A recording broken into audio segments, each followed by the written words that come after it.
My parents said I was on my own financially, then bought my sister a condo for her 21st.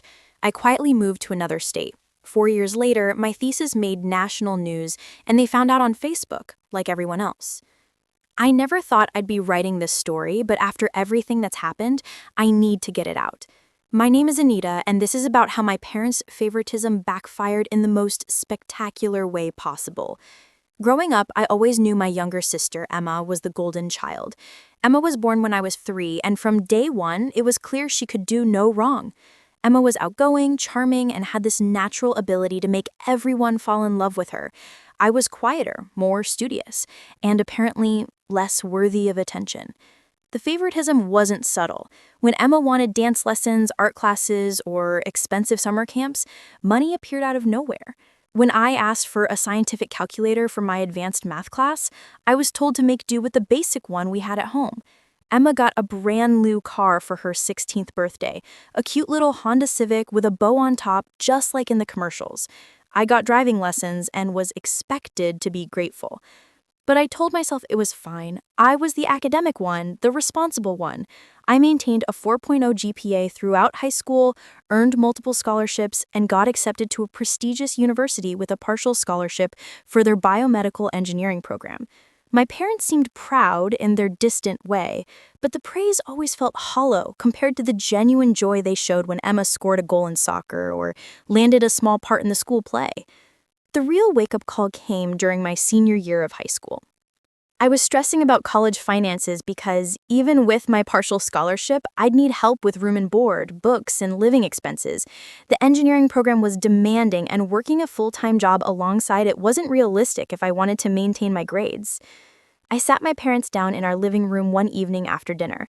Dad was reading the newspaper in his favorite recliner, and Mom was folding laundry on the couch. The TV was on in the background, some cooking show that Mom liked to have on for noise.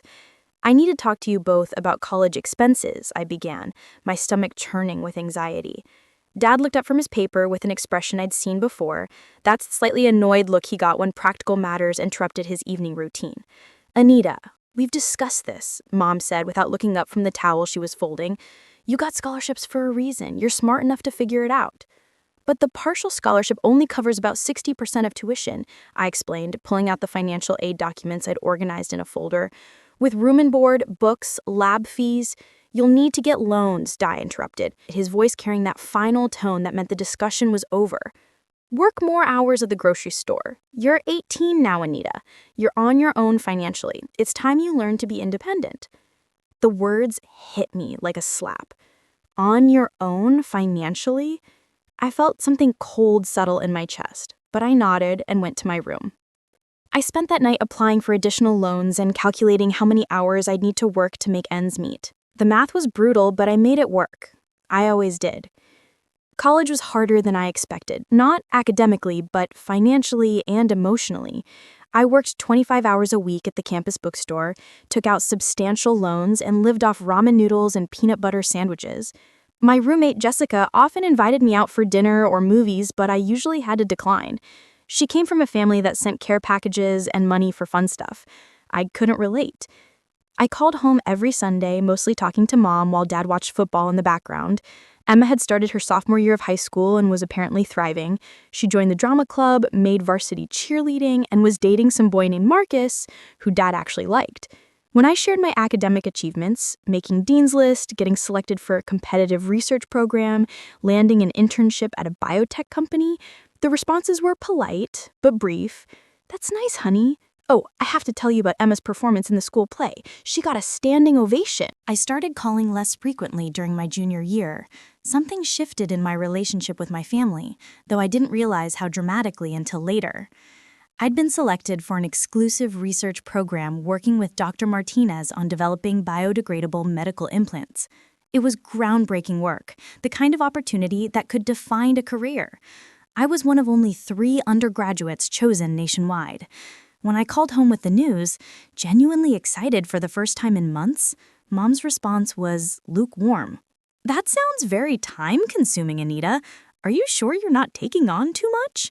I tried to explain the significance, how this could lead to graduate school opportunities, potentially even early admission to PhD programs, but I could hear Emma laughing in the background about something, and Mom kept getting distracted.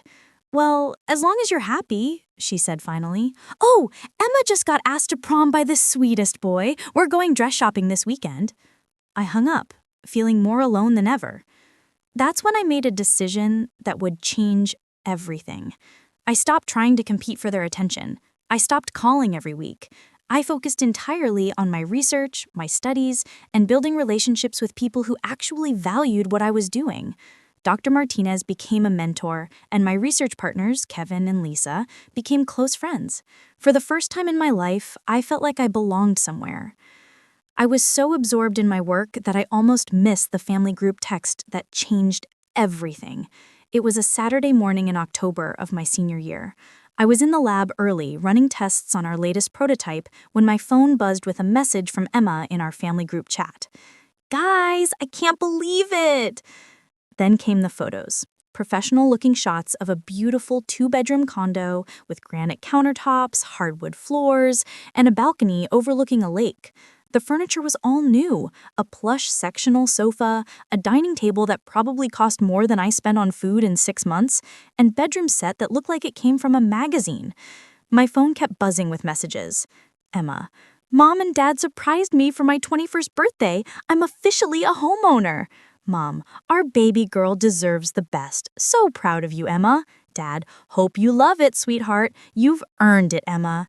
Emma: "I can't stop crying happy tears. Thank you, thank you, thank you. Best parents ever." I stared at my phone in the empty lab, the silence broken only by the hum of equipment and the distant sound of my own breathing. A condo.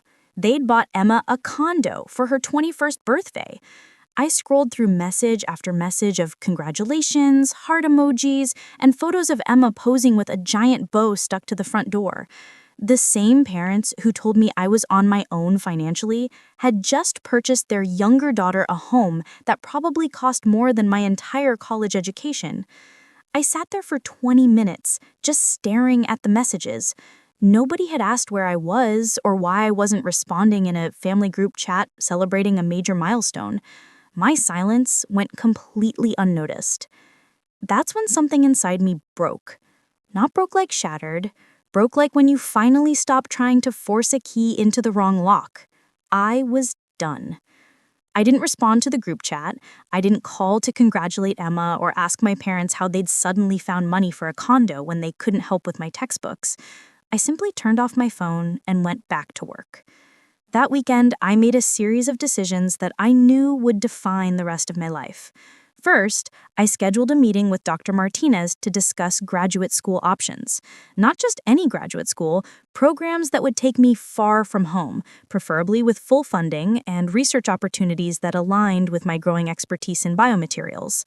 Second, I started looking into changing my legal name and address records to ensure that my future achievements wouldn't be easily traced back to my family. I didn't want them riding my coattails when convenient while ignoring me when it wasn't. Third, I began documenting everything about my research in meticulous detail. Something told me it was going to be important. Dr. Martinez was incredibly supportive when I explained my situation, though I kept the family drama to a minimum and focused on my academic goals. "Anita, your work on the biodegradable cardiac stents has been exceptional," she said during our meeting in her office, which was lined with awards and photos from conferences around the world. "I've been corresponding with colleagues at several top-tier programs: Stanford, MIT, Johns Hopkins. They're all interested in students with your background." "I'm looking for something with full funding," I said carefully, "and preferably on the West Coast or East Coast. I want a complete change of scenery." She nodded knowingly. Academics often understood the need to establish independence from one's roots. "I have the perfect opportunity," she said, pulling out a folder. "Dr. Chen at Stanford is starting a new research initiative on next-generation medical implants. It's a 5-year PhD program with full funding, health benefits, and a generous stipend. The work builds directly on what you've been doing here." My heart started racing. Stanford. Full funding? A chance to work with one of the leading researchers in my field? What would I need to do? "Your grades and research records speak for themselves. I write you a recommendation letter, of course. The main requirement is that you need to commit to the full program and be willing to relocate. Relocate. The word sounded like freedom. I applied that week and was accepted within a month. Full fellowship, research assistantship, and a stipend that would actually allow me to live comfortably while pursuing my PhD. For the first time in years, I felt like someone believed in my potential. The hardest part was not telling my family. I wanted to. Part of me wanted to call home and share the incredible news, to hear pride in my parents' voices, to feel like their daughter again. But every time I picked up the phone, I remembered the condo photos and Emma's excitement and my parents' easy generosity when it came to their favorite child. Instead, I finished my senior year quietly. I graduated summa cum laude with highest honors, but I didn't invite my family to the ceremony. I told them it was just a small departmental ceremony, nothing special. They didn't push for details. The truth was, it was a beautiful ceremony. Dr. Martinez gave a speech about the future of biomedical engineering, and I was recognized for my undergraduate research contributions. My lab partner, Kevin, and Lisa were there, along with several professors who had mentored me. It felt perfect without the complication of family drama. 2 weeks after graduation, I packed everything I owned into my beat-up Honda and drove to California. I left a note for my roommate Jessica, forwarded my mail to my new address, and updated my emergency contacts to list my undergraduate advisor, Dr. Rodriguez, instead of my parents. I didn't tell my family I was moving until I was already gone. The text I sent was brief. Started a PhD program at Stanford. New phone number is number. New address is address. We'll be pretty busy with research for the next few years. The responses were immediate and exactly what I expected. Mom, Stanford? Why didn't you tell us you were applying? We would have helped you move. Dad, congratulations, honey. That's a big step. Call us when you get settled. Emma, OMG, Anita, that's amazing. California is so cool. I didn't respond. I was done with the performance of being a grateful daughter. Stanford was everything I dreamed it would be. Dr. Chen's lab was cutting edge. My fellow graduate students were brilliant and driven, and the resources available for research were mind-blowing. For the first time in my life, I was surrounded by people who were as passionate about scientific discovery as I was. My research focused on developing smart biomaterials that could adapt to different conditions in the human body. It was complex, challenging work that required long hours and complete dedication. I loved every minute of it. Dr. Chen was an incredible mentor. She built her reputation on innovative approaches to biomedical materials, and she encouraged me to think beyond conventional solutions. I also loved the distance from my family, physically and emotionally. My parents called occasionally, usually on holidays or my birthday. The conversations were polite, but surface level. They'd ask how school was going. I'd give brief updates. They'd share news about Emma's latest adventures. She'd graduated from college with a degree in communications and was working at a marketing firm back home. She was engaged to Marcus, the high school boyfriend who'd stuck around, and they were planning a big wedding. "You'll be Emma's maid of honor, of course," Mom mentioned during one call. "I'll have to see if I can get time off from the lab," I said noncommittally. The truth was, I had no intention of participating in Emma's wedding. I was deep into my dissertation research by then, and the last thing I wanted was to return home and pretend we were a close, loving family. I sent a nice gift from the registry and a polite card saying I couldn't make it due to academic commitments. The response was a terse thank you note from Emma that radiated hurt feelings, but I didn't let it bother me. They'd made their priorities clear when they bought her a condo while telling me I was on my own. Years passed. I published papers, presented at conferences, and built a reputation in my field. My dissertation research was going incredibly well, better than anyone had expected. I was developing a new type of biodegradable cardiac stent that could actually promote healing while dissolving harmlessly in the body. Early testing showed it could revolutionize heart surgery and save thousands of lives. Dr. Chen was thrilled with my progress. Anita, this work is groundbreaking. We need to start thinking about publication in a top-tier journal. Nature, maybe. Science. I was in my 4th year of the program when everything changed. I'd been working on a particularly challenging aspect of my research, figuring out how to control the dissolution rate of the stent material to match the healing process of heart tissue. It required developing an entirely new polymer matrix, and the chemistry was incredibly complex. The breakthrough came at 2 a.m. on a Tuesday in March. I was alone in the lab, running what felt like the 1,000th iteration of a chemical synthesis, when suddenly everything clicked. The polymer behaved exactly as I'd theorized. The dissolution rate was perfect, and the biocompatibility tests were off the charts. I called Dr. Chen immediately, not caring that it was the middle of the night. "You did it, Anita. You actually did it. This is going to change everything." She was right. Within weeks, we had confirmation that my smart stent design could reduce recovery time by 30% and virtually eliminate the risk of complications from permanent implants. The medical device industry took notice immediately. The publication process moved at a reasonable pace for academic standards. We submitted to Nature and received acceptance within 8 months, still impressive for such a competitive journal. The journal's press team was already talking about featuring it as a cover story. But the real game changer came when Dr. Chen forwarded me an email that made my hand shake.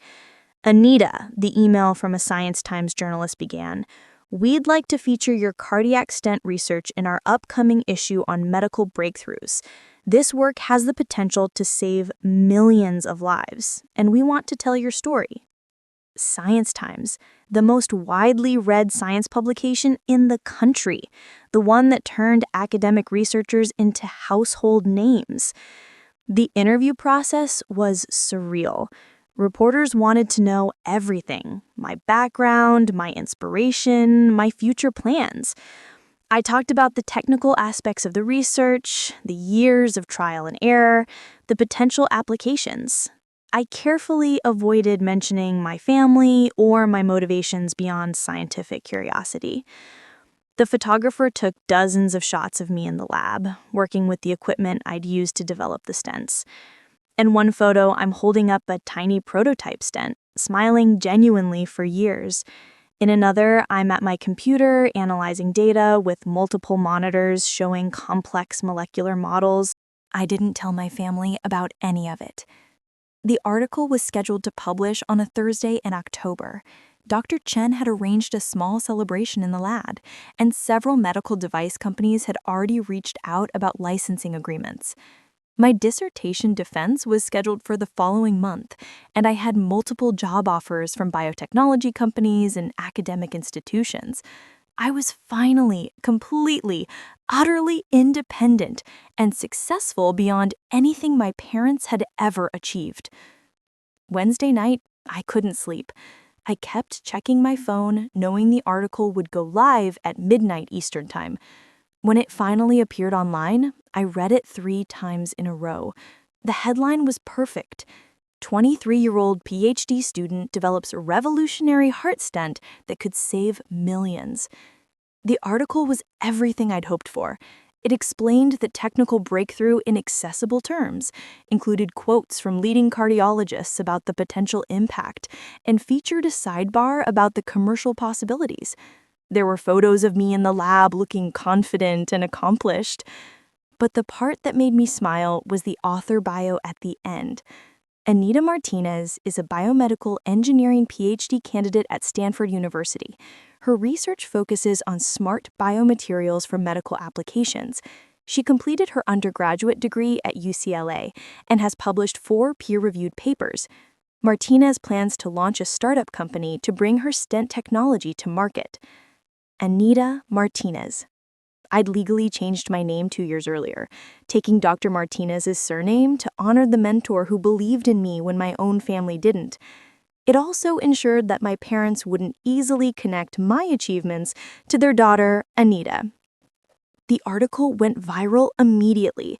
By Friday morning, it had been shared hundreds of thousands of times on social media. Medical professionals were calling it a breakthrough that would change cardiac care forever. Investment firms were reaching out about funding opportunities. News stations wanted interviews. I was sitting in the lab trying to process the sudden attention when my old phone, the one I kept but rarely used, started buzzing with notifications. Text after text after text.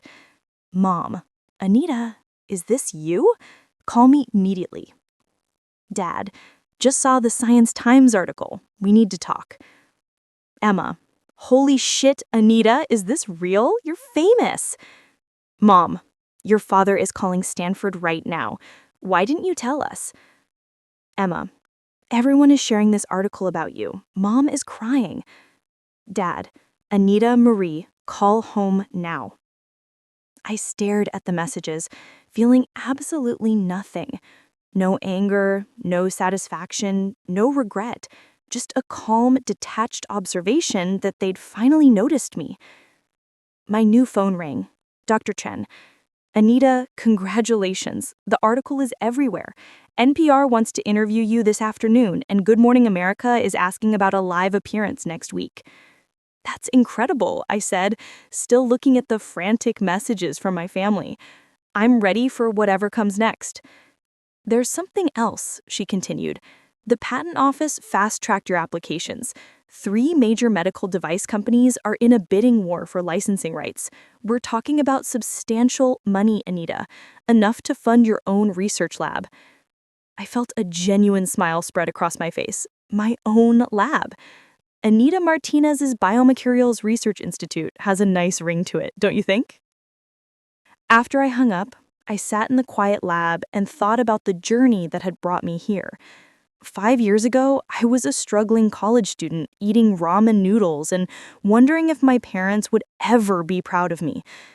Now, I was on the verge of launching a medical revolution and becoming financially independent beyond anything I'd imagined. My old phone was still buzzing with messages. I picked it up and scrolled through dozens of texts from my parents, Emma, extended family members, and even some old high school friends who'd apparently seen the article shared on social media. Everyone wanted to reconnect, to celebrate, to be part of my success. The irony was perfect. They told me I was on my own financially, and I'd taken them at their word. I'd become successful entirely without their help, and now they wanted back in. I crafted a single response and sent it to the family group chat. Thank you for the congratulations. I'm sure you can understand that I'm incredibly busy with interviews and business meetings related to my research. I'll be in touch when my schedule allows. It was polite, professional, and completely non-committal. The responses were immediate and increasingly desperate. Mom, Anita, please call me. I don't understand why you changed your name. We're so proud of you. Dad, we saw the article says you're starting a company. We'd love to discuss investment opportunities. Emma, Anita, I'm so sorry we lost touch. I had no idea you were doing such amazing work. Can we please talk? Mom, I've been telling everyone about my brilliant daughter.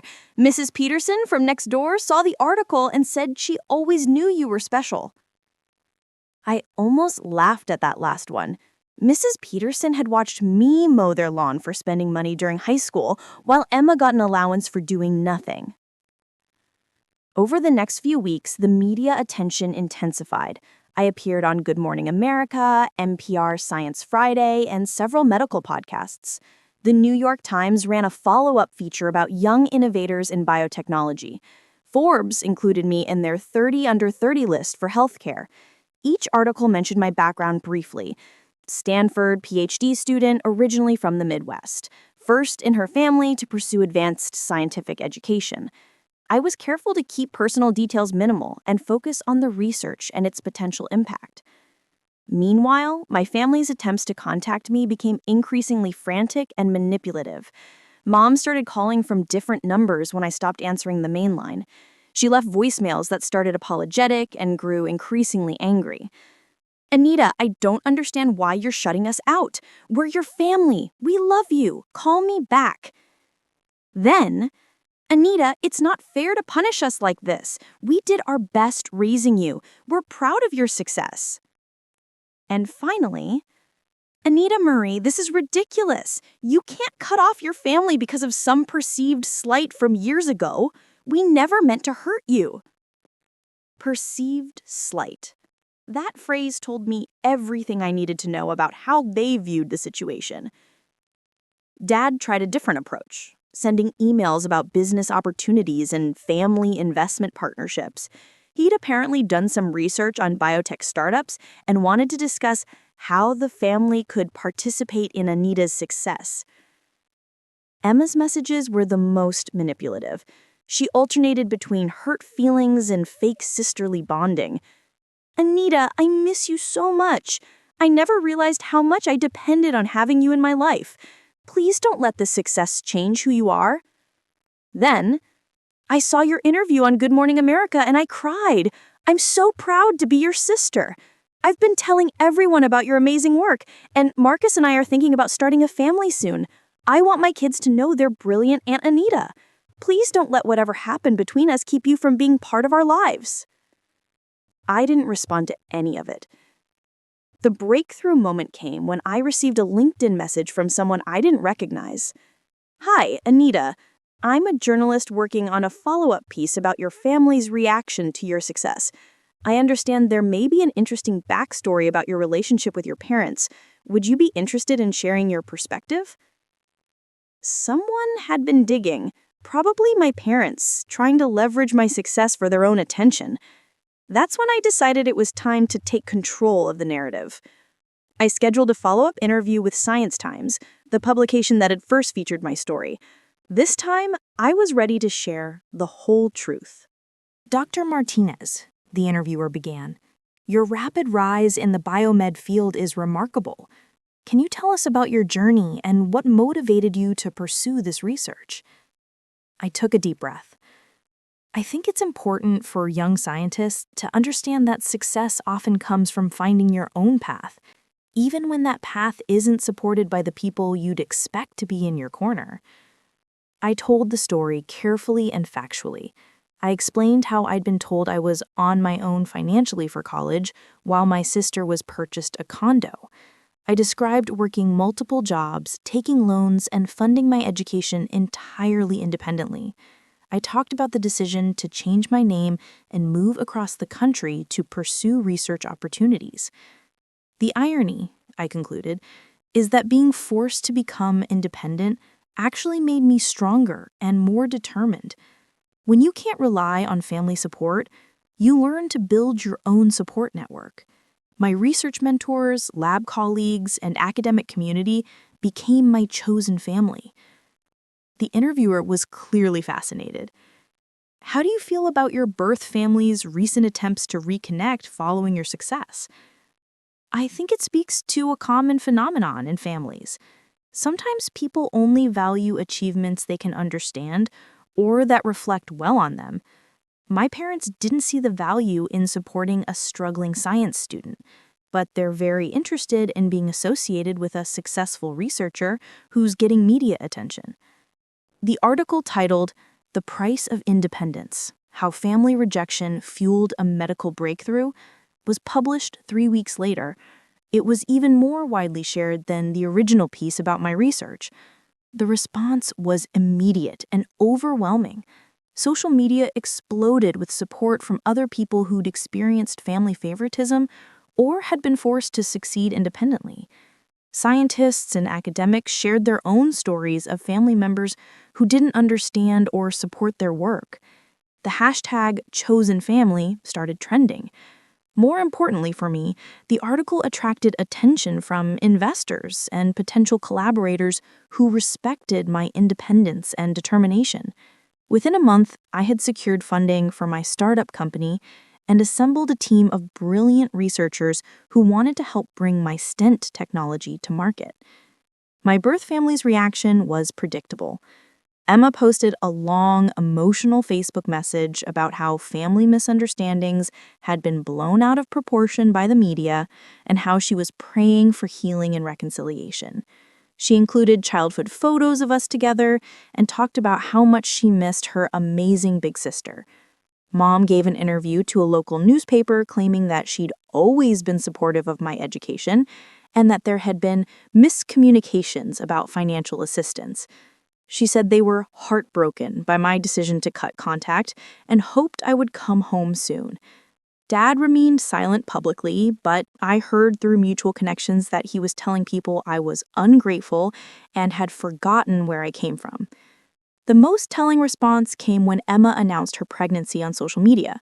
The post included a direct appeal. "I can't wait for Aunt Anita to meet her nephew or niece. I hope my sister will put aside whatever hurt feelings exist and be part of our family again. This baby needs to know how brilliant and accomplished their aunt is." It was emotional manipulation at its finest, and I didn't fall for it.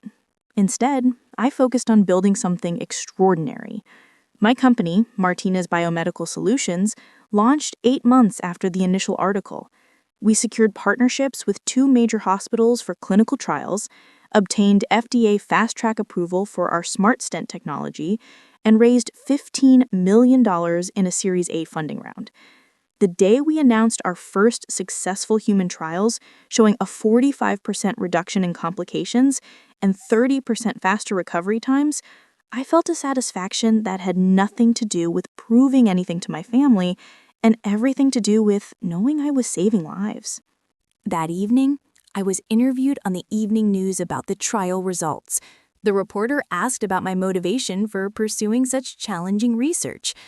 "When you're forced to rely entirely on yourself," I said, looking directly into the camera, "you discover capabilities you never knew you had. Every obstacle becomes an opportunity to prove that you're stronger than the circumstances that tried to limit you." I never mentioned my family directly, but anyone who followed my story understood the message. The success continued. Our stents received full FDA approval and began saving lives immediately. Major medical centers around the world started implementing our technology. I was invited to speak at international conferences and was offered positions at prestigious research institutions. 3 years after that first article, Forbes featured me on their cover as one of the most innovative entrepreneurs in healthcare. The headline read, "The Heart Revolutionary: How Dr. Anita Martinez Built a Medical Empire from Scratch." The article detailed my journey from struggling college student to biomedical innovator, emphasizing the independence and determination that had driven my success. It mentioned my family background only briefly, noting that I had overcome early challenges to build my own support network in the scientific community. By this point, my birth family had largely stopped trying to contact me directly. Occasionally, Emma would post something on social media that seemed designed to get my attention, usually around holidays or family milestones. Mom would sometimes leave voicemails on my old number, her tone cycling between hurt and angry and back to hurt. But I was done with all of it. I had built exactly the life I wanted. I had a team of brilliant researchers working on the next generation of medical technologies. I had financial security beyond anything I'd imagined as a broke college student. I had respect and recognition in my field. Most importantly, I had chosen family, colleagues, mentors, and friends who valued me for who I was, not what I could do for them. The final piece of poetic justice came 4 years later. I was attending a biomed engineering conference in Chicago when I ran into someone I hadn't seen since high school, David Rodriguez, who'd been in several of my AP classes. He recognized me from the recent media coverage and came over to chat. "Anita, I can't believe I'm running into you here. I saw your Forbes cover story. That's incredible what you've built." We talked for a few minutes about our careers. He was working as a research engineer for a pharmaceutical company, And then he mentioned something that made me pause. I actually saw your parents a few months ago at the grocery store back home. They were telling Mrs. Peterson all about their daughter, the famous scientist. Your mom showed her pictures from your magazine articles on her phone. I raised an eyebrow. Really? Yeah, she was going on and on about how proud they are and how they always knew you'd do something amazing. She said they're planning to visit you in California soon to see your labs. I almost laughed. That's interesting. David looked confused by my reaction. Wait, are they not actually planning to visit?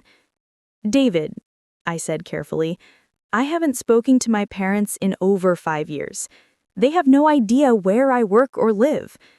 His face went through several expressions as he processed this information. Oh, wow. She was acting like, she seemed so proud and involved. I'm sure she was. People often take credit for successes they had nothing to do with. It was the perfect ending to the story, really. They'd wanted a daughter who would make them look good, and in the end, that's exactly what they got. Except I wasn't actually their daughter anymore in any meaningful sense. I was Dr. Anita Martinez, successful entrepreneur and medical innovator who happened to share some DNA with people who had never believed in my potential. The last message I received from any of them was a Facebook message from Emma last Christmas. Anita, I know you probably won't read this, but I wanted you to know that I tell my son about his Aunt Anita all the time. I show him pictures of you from magazines and tell him how smart and successful you are. I hope someday you'll meet him. He'd be so lucky to know you.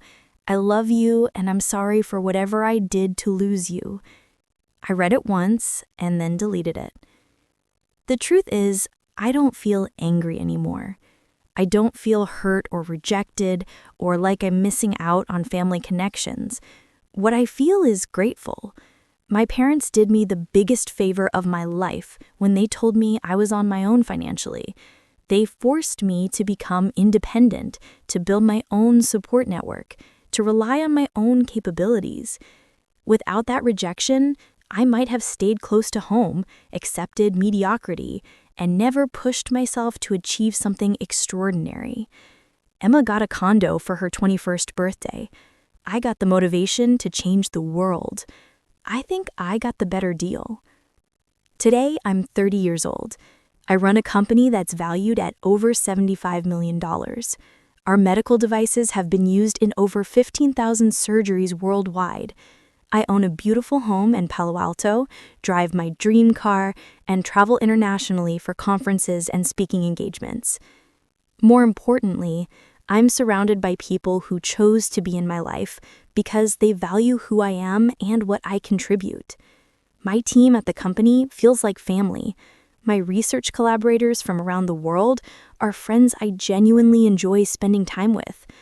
Dr. Martinez, who I now call by her first name, Linda, is like the mother I never had, someone who believed in my potential even when I didn't believe in it myself. Sometimes I wonder if my birth family sees my success and regrets their choices. I wonder if they understand that their rejection wasn't just a missed opportunity to support me, but a missed opportunity to be part of something meaningful and groundbreaking. But mostly, I don't think about them at all. I'm too busy building the future. Update. A lot of people have been asking if I ever plan to reconcile with my family. The answer is no, and here's why. Reconciliation requires acknowledgement of wrongdoing and genuine change. What I've seen from my family is public posturing, emotional manipulation, and attempts to benefit from success they did nothing to support. Real family isn't about shared DNA. It's about showing up, believing in each other, and supporting each other through difficult times. My chosen family has done that consistently. My birth family proved they're only interested in the highlight reel. I'm exactly where I'm supposed to be, with exactly the people who belong in my life. Sometimes the best revenge isn't dramatic confrontation. It's building something so extraordinary that the people who rejected you become irrelevant to your happiness. They said I was on my own financially. They were right. And that independence became the foundation of everything I've achieved. I wouldn't change a single thing. That conversation confirmed everything I'd suspected about how my family was handling my success publicly. They were basking in reflected glory, telling everyone who would listen about their brilliant daughter, conveniently omitting the part where they'd written me off and told me I was on my own.